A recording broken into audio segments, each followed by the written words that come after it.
नमस्कार, आप देख रहे हैं टोटल टीवी। मैं हूं आपके साथ ज्योति यादव। एक्सप्रेसवे का लोकार्पण सीएम योगी ने किया है और क्या कुछ उन्होंने कहा है, चलिए सुनवाते हैं।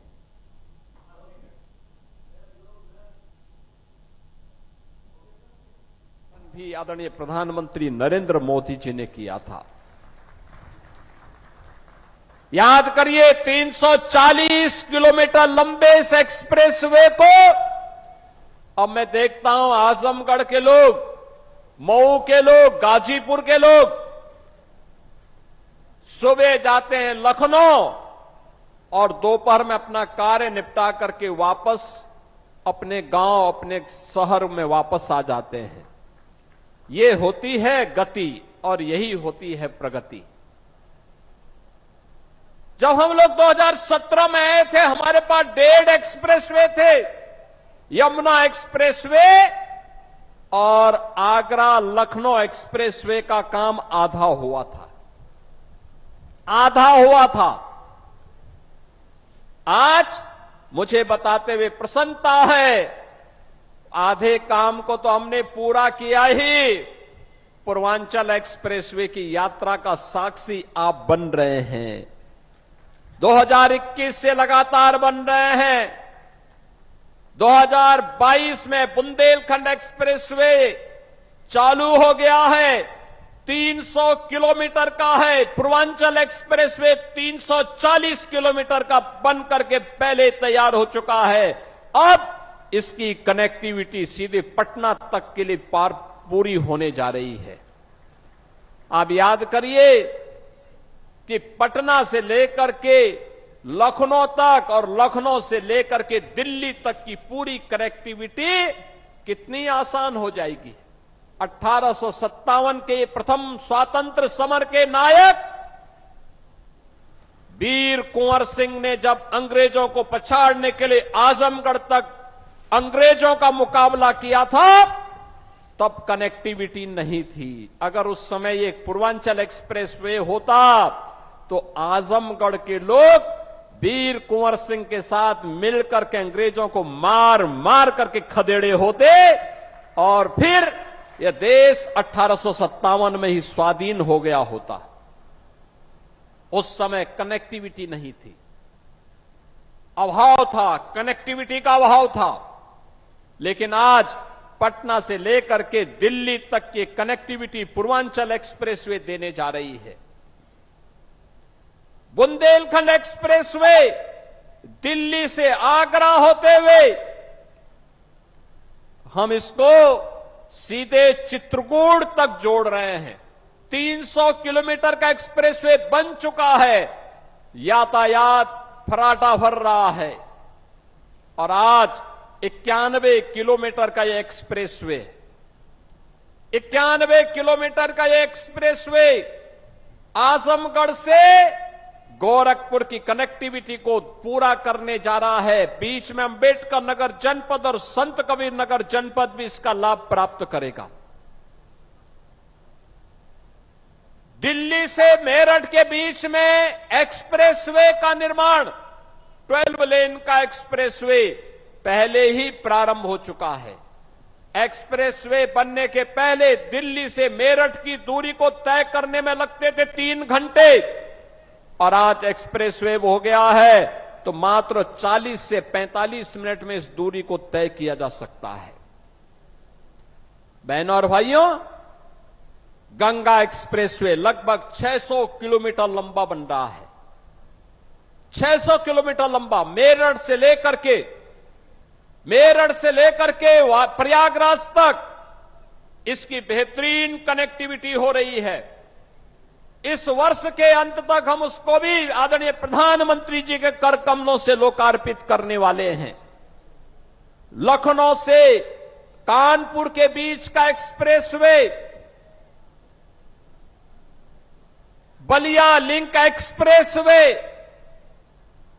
और इस प्रकार के लगभग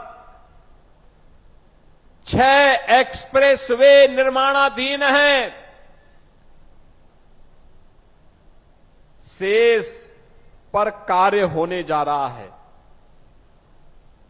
यानी इंफ्रास्ट्रक्चर को इतना मजबूत कर देंगे, इतना मजबूत कर देंगे कि उत्तर प्रदेश को समृद्ध होने से कोई रोक नहीं सकता है, कोई वंचित नहीं कर सकता है। और यही तो इस नए भारत के नए उत्तर प्रदेश की पहचान है, यही पहचान है।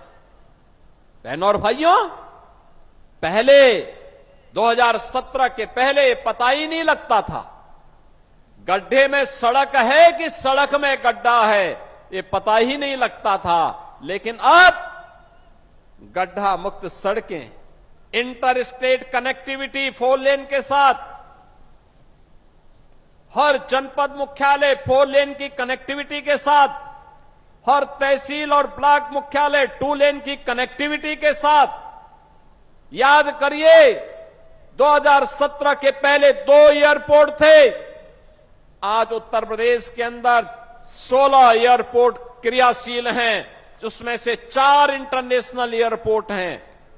अयोध्या का इंटरनेशनल एयरपोर्ट महर्षि वाल्मीकि के नाम पर प्रारंभ हो चुका है। महर्षि वाल्मीकि के प्रति कृतज्ञता ज्ञापित करते हुए यह कार्यक्रम आज वहां पर सफलतापूर्वक संचालित हो रहा है। बहनों और भाइयों, विकास की इस रफ्तार को आगे बढ़ाने के लिए हमारे पूर्वी उत्तर प्रदेश के नौजवानों को, हमारे उत्तर प्रदेश के नौजवानों को नौकरी और रोजगार के लिए देश और दुनिया के अंदर न जाना पड़े, बल्कि दुनिया रोजगार मांगने के लिए उनके पास आए, इसके लिए औद्योगिक क्लस्टर इन एक्सप्रेसवे के किनारे ही विकसित किए जा रहे हैं। इन्हीं के किनारे विकसित किए जा रहे हैं, उद्योग यहीं लगेंगे, यहीं पे इसका लाभ मिलेगा। पहचान का मोहताज नहीं होना पड़ेगा। हमारे यहां के नौजवानों को उसी के गांव और उसी के क्षेत्र में नौकरी भी मिलेगी, रोजगार भी मिलेगा, और आने वाली पीढ़ी को खुशहाल बनाने में और प्रधानमंत्री मोदी जी के संकल्प के अनुसार विकसित भारत के सपने को साकार करने का जो लक्ष्य उन्होंने हमें दिया है, उस लक्ष्य को प्राप्त करने में उत्तर प्रदेश अपनी भूमिका का निर्वहन करेगा। आज ये इंफ्रास्ट्रक्चर इसी बात को लेकर के आपको समर्पित किया जा रहा है। बहनों और भाइयों, विकास का कोई विकल्प नहीं हो सकता। जो ये लोग जाति के नाम पर बांटने वाले लोग हैं, ये वही लोग हैं जिनको सत्ता मिली थी, जाति के नाम पर तो बांटते थे, लेकिन जब सत्ता में आते थे तो सत्ता में आने पर तब ये लोग अपने परिवार की बात करते थे। अभी आप मुझे बताइए, 60,244 पुलिस भर्ती हुई है ना, आजमगढ़ के लोग भर्ती हुए हैं कि नहीं हुए हैं? मुझे बताओ, भर्ती हुए हैं ना? आप मुझे बताओ, किसी से कोई पैसा मांगा है क्या? कोई सिफारिश करवानी पड़ी है क्या? अरे हर जाति, हर संप्रदाय से जुड़े हुए लोग भर्ती हुए हैं, और इसमें भी 12,045 केवल बेटियां भर्ती हुई हैं। 12,045 से उनकी ट्रेनिंग भी प्रारंभ होने जा रही है। यानी आज वे सभी लोग योग की ट्रेनिंग ले रहे हैं।